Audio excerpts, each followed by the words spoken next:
ರಾಜ್ಯ ಕಾಂಗ್ರೆಸ್ ಸರ್ಕಾರದ ವಿರುದ್ಧ ಈಗ ಗುತ್ತಿಗೆದಾರರು ಸಿಡಿದಿದ್ದಾರೆ. ಯಾಕಂದ್ರೆ ಗುತ್ತಿಗೆದಾರರ ಸುಮಾರು 30,000 ಕೋಟಿ ಏನು ಬಾಕಿ ಬಿಲ್ ಇದೆ, ಇದನ್ನ ನಮಗೆ ನೀವು ಮಂಜೂರು ಮಾಡಿ, ಪಾವತಿ ಮಾಡಿ ಅಂತ ಸರ್ಕಾರಕ್ಕೆ ಈಗ ಮನವಿಯನ್ನ ಮಾಡ್ತಾ ಇದ್ದಾರೆ ಗುತ್ತಿಗೆ.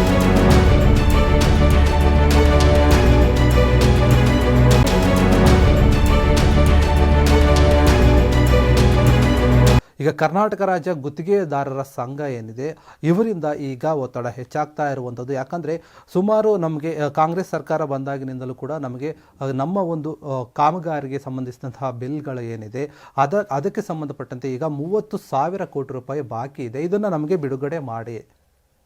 ಯಾಕಂದರೆ ನಾವು ಇಷ್ಟು ದಿನ ಕಾಮಗಾರಿ ಕೆಲಸಗಳನ್ನು ಮಾಡಿಸಿದ್ದೇವೆ, ನಮಗೆ ಅದಕ್ಕೆ ಹಣ ಬೇಕು. ಯಾಕಂದರೆ ನಾವು ಬೇರೆ ಕಡೆಯಿಂದ ಹಣವನ್ನು ತರಿಸಿ ಕೆಲಸಗಳನ್ನು ಮಾಡಿಸಿರ್ತೇವೆ ಕೆಲವೊಂದು ಸಂದರ್ಭದಲ್ಲಿ. ಹೀಗಾಗಿ ನಮಗೆ ಬಾಕಿ ಇರುವಂಥ ಬಿಲ್ಲನ್ನು ಕೂಡಲೇ ನೀವು ಪಾವತಿ ಮಾಡಿ ಅಂತ ಈಗ ಗುತ್ತಿಗೆದಾರರು ಕೇಳ್ತಾ ಇರುವಂಥದ್ದು. ಒಂದು ವೇಳೆ ನೀವೇನಾದರೂ ನಮಗೆ ಬಾಕಿ ಹಣವನ್ನು ಪಾವತಿ ಮಾಡೋಕ್ಕೆ ವಿಳಂಬ ಮಾಡಿದರೆ ನಾವು ಹೋರಾಟದ ಮೂಲಕ ನಿಮಗೆ ಎಚ್ಚರಿಕೆ ಕೊಡುವಂತಹ ಕೆಲಸವನ್ನು ಮಾಡ್ತೇವೆ ಅಂತ ಹೇಳ್ತಾ ಇರೋದು. ಈ ಕುರಿತು ಈಗ ಗುತ್ತಿಗೆದಾರರ ಸಂಘ ಏನಿದೆ, ಅವರು ಒಂದು ಪತ್ರವನ್ನು ಬರೆದಿದ್ದಾರೆ ಸರ್ಕಾರಕ್ಕೆ. ಅಂದರೆ ಸರ್ಕಾರದಲ್ಲಿರುವಂತಹ ಸುಮಾರು 7 ಸಚಿವರಿಗೆ ಒಂದು ಪತ್ರವನ್ನು ಬರೆದಿದ್ದಾರಂತೆ ಈ ಗುತ್ತಿಗೆದಾರರು. ನಮ್ಮ ಒಂದು ಮನವಿಯನ್ನು ನೀವು ಆಲಿಸಿ ಕೂಡಲೇ ನಮಗೆ ಸಂಬಂಧಪಟ್ಟಂಥ ಬಿಲ್ಲನ್ನು ಪಾವತಿ ಮಾಡಿ ಅಂತ ಸಚಿವರ ಗಮನಕ್ಕೆ ತಂದಿರುವಂಥ ಕೆಲವೊಂದು ಇಲಾಖೆಗಳಿದೆ. ಆ ಇಲಾಖೆಯಲ್ಲಿರುವಂತಹ ಬಾಕಿ ಇರುವಂಥ ಬಿಲ್ಗಳನ್ನು ಪಾವತಿ ಮಾಡಿ. ಬಾಯಲ್ಲಿಟ್ಟರೆ ಬೆಣ್ಣೆಯಂತೆ ಕರಗುವ ಜೀನಿ ರಾಗಿ ಬಿಸ್ಕತ್ ಹಾಗೂ ಮಕ್ಕಳಿಗೆ ವಿಶೇಷವಾಗಿ ತುಪ್ಪ ಮತ್ತು ಬೆಣ್ಣೆಯೊಂದಿಗೆ ತಯಾರಿಸಿದ ರಾಗಿ ಸರಿ ಹಿಟ್ಟಿನ ಬಿಸ್ಕತ್ ಅಂತ ಈ ಗಡುವನ್ನು ಕೊಟ್ಟಿದೆ ಗುತ್ತಿಗೆದಾರರ ಒಂದು ಸಂಘ ಮತ್ತು ಗುತ್ತಿಗೆದಾರರು ಕೂಡ. ಹೀಗಾಗಿ ಈಗ ರಾಜ್ಯದಲ್ಲಿ ಈ ಒಂದು ವಿಚಾರ ಕೂಡ ಚರ್ಚೆ ಆಗ್ತಾ ಇರುವಂಥದ್ದು. ಯಾಕಂದರೆ ಈ ಪಾವತಿ ಬಿಲ್ಗಳಿಂದ ನಮ್ಮ ಒಂದು ಗುತ್ತಿಗೆದಾರರಿಗೆ, ಬಾಕಿ ಉಳಿಸ್ಕೊಂಡಿದ್ದ ಗುತ್ತಿಗೆದಾರರಿಗೆ ಕಷ್ಟ ಆಗ್ತಾ ಇದೆ. ಇವುಗಳ ಬಗ್ಗೆ ನೀವು ಗಮನ ಹರಿಸಿ ಅಂತ ಕರ್ನಾಟಕ ರಾಜ್ಯ ಗುತ್ತಿಗೆದಾರರ ಸಂಘ ಎಂದು ಗುತ್ತಿಗೆದಾರರ ಸಂಘ ಸರ್ಕಾರದ ವಿರುದ್ಧ ಈಗ ಅಸಮಾಧಾನವನ್ನು ವ್ಯಕ್ತಪಡಿಸಿರುವಂಥದ್ದು. ಈ ಕುರಿತು ನೀವು 7 ದಿನಗಳಲ್ಲಿ ನಮ್ಮ ಸಮಸ್ಯೆಯನ್ನು ಬಗೆಹರಿಸದೇ ಇದ್ದರೆ ನಾವು ಪ್ರತಿಭಟನೆಗೆ ಮುಂದಾಗ್ತೇವೆ ಅಂತ ಎಚ್ಚರಿಕೆಯನ್ನು ನೀಡಿದ್ದಾರೆ. ಈ ಕುರಿತು ಹಲವು ಸಚಿವರ ಒಂದು ಗಮನಕ್ಕೆ ತಂದರೂ ಕೂಡ ನಮಗೆ ಏನೂ ಪ್ರಯೋಜನವಾಗಿಲ್ಲ. ನಾವು ಬರೆದಿರುವಂತಹ ಒಂದು ಪತ್ರಕ್ಕೆ ಯಾವುದೇ ರೀತಿಯಾದಂತಹ ಪ್ರತಿಕ್ರಿಯೆ ಕೂಡ ಕೊಡ್ತಾ ಇಲ್ಲ ಸರ್ಕಾರ. ಹೀಗಾಗಿ ನಾವು ಯಾರ ಬಳಿ ನಮ್ಮ ಒಂದು ಈ ಒಂದು ಸಮಸ್ಯೆಯನ್ನು ಹೇಳ್ಕೊಳ್ಬೇಕು ಅಂತ ಹೇಳ್ತಾ ಇರುವಂಥದ್ದು ಗುತ್ತಿಗೆದಾರರು. ಇನ್ನು ನೀವೇನಾದರೂ ನಮ್ಮನ್ನು ಈಗೇನೋ ಕಡೆಗಣಿಸಿದರೆ, ನಮ್ಮ ಬಿಲ್ಗಳನ್ನು ಪಾವತಿ ಮಾಡಿ ಇನ್ನೂ ವಿಳಂಬ ಮಾಡಿದ್ರೆ ಇದು ಸರಿಯಲ್ಲ ಅಂತ ಅವರು ಆಕ್ರೋಶವನ್ನು ಹೊರಹಾಕ್ತಾ ಇದ್ದಾರೆ. ಈ ಸಂಬಂಧ ನೀವೇನಾದರೂ ಈಗ ಪತ್ರ ಬರೆದಿದ್ದೀವಲ್ಲ, ಆ ಪತ್ರದ ಕುರಿತು ನೀವೇನೋ ಪ್ರತಿಕ್ರಿಯೆ ನೀಡಿಲ್ಲ ಅಂತಂದರೆ ನಾವು ಉಗ್ರ ಹೋರಾಟ ಮಾಡ್ತೀವಿ. ಮತ್ತು ಆ ಪತ್ರದಲ್ಲಿ ಅವರು ಬರೆದಿರುವಂಥದ್ದು ಏನಂದರೆ, ಈ ಒಂದು ಸರ್ಕಾರ ಏನಿದೆ ನಮ್ಮನ್ನು ಇಷ್ಟು ಕಡೆಗಣಿಸುತ್ತೆ ಅಂತ ನಾವು ಕನಸಲ್ಲಿ ಕೂಡ ಅಂದ್ಕೊಂಡಿರಲಿಲ್ಲ. ನಮಗೆ ಇದರಿಂದ ತುಂಬ ಬೇಸರ ಆಗ್ತಾ ಇದೆ.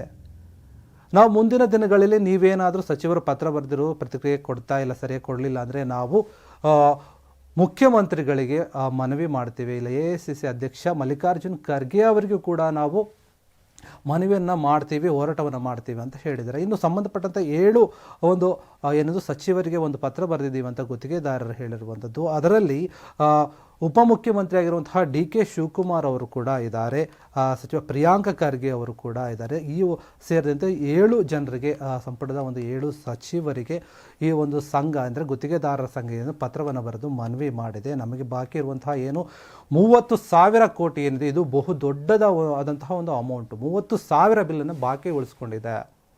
ಈ ಬಾಕಿ ಏನಕ್ಕೆ ಉಳಿಸ್ಕೊಂಡಿದೆ ಅಂತ ಒಂದು ಸ್ವಲ್ಪ ಗಮನಿಸೋದಾದರೆ, ಈ ಹಿಂದೆ ಕೆಲವೊಂದು ಮಾತುಗಳು ಕೇಳಿ ಬರ್ತಾ ಇರೋದು ಏನಂದರೆ, ಕೆಲವೊಂದು ಕಮಿಷನ್ ಕೊಡುವಂತಹ ಒಂದು ಕಾರಣದಿಂದ, ಅಂದರೆ ಕಮಿಷನ್ ಕೊಡೋದು ಬಾಕಿ ಇದೆ, ಅದಕ್ಕೋಸ್ಕರ ಇವರು ವಿಳಂಬ ಮಾಡ್ತಾ ಇದ್ದಾರೆ. ಸಂಬಂಧಪಟ್ಟ ಅಧಿಕಾರಿಗಳು ಕೂಡ ಇದನ್ನು ಸರಿಯಾದ ರೀತಿಯಲ್ಲಿ ಪರಿಗಣಿಸ್ತಾ ಇಲ್ಲ. ಬಿಡುಗಡೆ ಮಾಡುವಂತಹ ಎಂದು ಬಾಕಿ ಹಣವನ್ನು ಬಿಡುಗಡೆ ಮಾಡಿದ್ರೆ ಅಂದರೆ ಅಸಡ್ಡೆಯನ್ನು ತೋರ್ತಾ ಇದ್ದಾರೆ.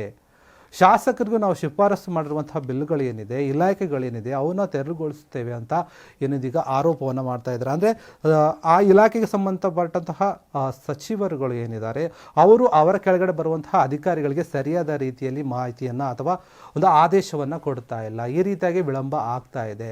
ಶಾಸಕರು ಶಿಫಾರಸು ಮಾಡಿರುವಂತಹ ಕೆಲಸದ ಟೆಂಡರ್ಗಳೇನಿದೆ ಆ ಟೆಂಡರ್ಗಳು ಕೂಡ ಈಗ ನೀಡ್ತಾ ಇಲ್ಲ. ಇದು ಹೀಗೇನೆ ಮುಂದುವರೆದ್ರೆ ನಾವು ಪ್ರತಿಭಟನೆ ಮೂಲಕನೇ ನಿಮಗೆ ಬಿಸಿಯನ್ನು ಮುಟ್ಟಿಸ್ತೇವೆ, ಅಥವಾ ಪ್ರತಿಭಟನೆ ಮಾಡೋದು ಬಿಟ್ಟರೆ ನಮಗೆ ಬೇರೆ ಯಾವ ದಾರಿಯೂ ಕೂಡ ಈಗ ಇಲ್ಲ ಅಂತ ಗುತ್ತಿಗೆದಾರರ ಸಂಘ ಹೇಳ್ತಾ ಇರುವಂಥದ್ದು. ಗುತ್ತಿಗೆದಾರರು ತಮ್ಮ ಅಸಮಾಧಾನವನ್ನು ಈ ರೀತಿಯಾಗಿ ವ್ಯಕ್ತಪಡಿಸ್ತಾ ಇರುವಂಥದ್ದು. ಇನ್ನು ಈಗ ಇದರ ಒಂದು ಕುರಿತಾಗಿ ಎಲ್ಲ ಶಾಸಕರು ಮತ್ತು ಸಚಿವರು ಕೂಡ ಭಾಗಿಯಾಗಿ ಇದರ ಬಗ್ಗೆ ಒಂದು ಏನಂತಂದರೆ ಕ್ರಮವನ್ನು ತೆಗೆದುಕೊಳ್ಳಬೇಕು. ನಾವು ಈಗಾಗಲೇ ಹಲವು ಬಾರಿ ಏನು ಪತ್ರ ಬರೆದಿದ್ದೇವೆ, ಈ ಕುರಿತು ಪತ್ರಕ್ಕೆ ಪ್ರತಿಕ್ರಿಯೆ ಸರಿಯಾಗಿ ಸಿಗ್ತಾ ಇಲ್ಲ ಅಂತ ಅವರು ಅಸಮಾಧಾನ ಹೊರಗಾಗಿದೆ. ಇನ್ನು ಈ ಕುರಿತು ಯಾರಿಗೆಲ್ಲ ಪತ್ರ ಬರೆದಿದ್ದಾರೆ ಇವರು ಅಂತ ನೋಡ್ಬಿಡೋದಾದರೆ, ಜಲಸಂಪನ್ಮೂಲ ಸಚಿವ ಮತ್ತು ಉಪಮುಖ್ಯಮಂತ್ರಿ ಆಗಿರುವಂತಹ ಡಿ ಕೆ ಶಿವಕುಮಾರ್ ಅವರಿಗೆ ಪತ್ರ ಬರೆದಿದ್ದಾರೆ. ಗ್ರಾಮೀಣಾಭಿವೃದ್ಧಿ ಸಚಿವ ಪ್ರಿಯಾಂಕ್ ಖರ್ಗೆ ಅವರಿಗೆ ಪತ್ರ ಬರೆದಿದ್ದಾರೆ.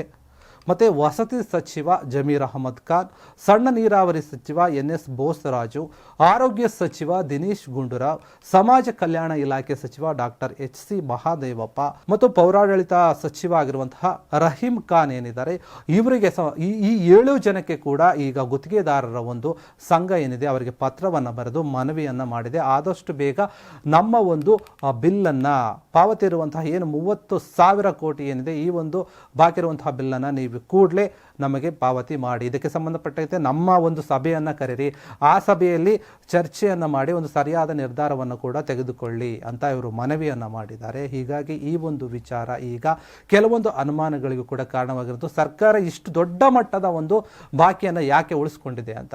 ಇನ್ನು ಒಂದು ಕಡೆ ಪ್ರಿಯಾಂಕ ಖರ್ಗೆ ಅವರು ಹೇಳ್ತಾರೆ, ಸ್ವಾಮಿ ನಮ್ಮ ಒಂದು ಸರ್ಕಾರದಲ್ಲಿ ಮಾತ್ರ ಅಲ್ಲ ಈ ಒಂದು ಹಣ ಬಾಕಿ ಇರುವಂಥದ್ದು, ಈ ಹಿಂದೆ ಇದ್ದಂತಹ ಸರ್ಕಾರ ಏನಿದೆ BJP ಸರ್ಕಾರ, ಅವರ ಸರ್ಕಾರದಿಂದಲೂ ಕೂಡ ಈ ರೀತಿಯಾಗಿ ಹಣ ಬಾಕಿ ಇದೆ. ಇದಕ್ಕೆ ಸಂಬಂಧಪಟ್ಟಂತಹ ಕೆಲವೊಂದು ಪತ್ರಗಳನ್ನು ಬೇಕಾದ್ರೆ ನಾನು ತೋರಿಸ್ತೇನೆ ಅಂತ ಪ್ರಿಯಾಂಕ್ ಖರ್ಗೆ ಅವರು ಹೇಳಿರುವಂಥ. ಹೀಗಾಗಿ ಕೆಲವು ನಾಯಕರು ಏನು ಹೇಳ್ತಾರೆ ಅಂದರೆ, BJP ಸರ್ಕಾರದಿಂದಲೂ ಕೂಡ ಈ ಒಂದು ಹಣ ಬಾಕಿ ಇದೆ, ನಮ್ಮ ಸರ್ಕಾರದಿಂದ ಮಾತ್ರ ಅಲ್ಲ, ಸೊ ನಾವು ಎಲ್ಲವನ್ನ ಪರಿಗಣನೆಗೆ ತೆಗೆದುಕೊಂಡು ಎಲ್ಲ ರೀತಿಯಾಗಿ ಚರ್ಚೆಯನ್ನು ಮಾಡಿ ನಿಮ್ಮ ಬಿಲ್ಗಳನ್ನು ಪಾವತಿ ಮಾಡೋಕ್ಕೆ ಒಂದು ಯೋಚನೆಯನ್ನು ಮಾಡ್ತೇವೆ ಎನ್ನುವಂತಹ ಮಾತಿನಲ್ಲಿ ಕೆಲವು ನಾಯಕರು ಮಾತಾಡಿರುವಂಥದ್ದು.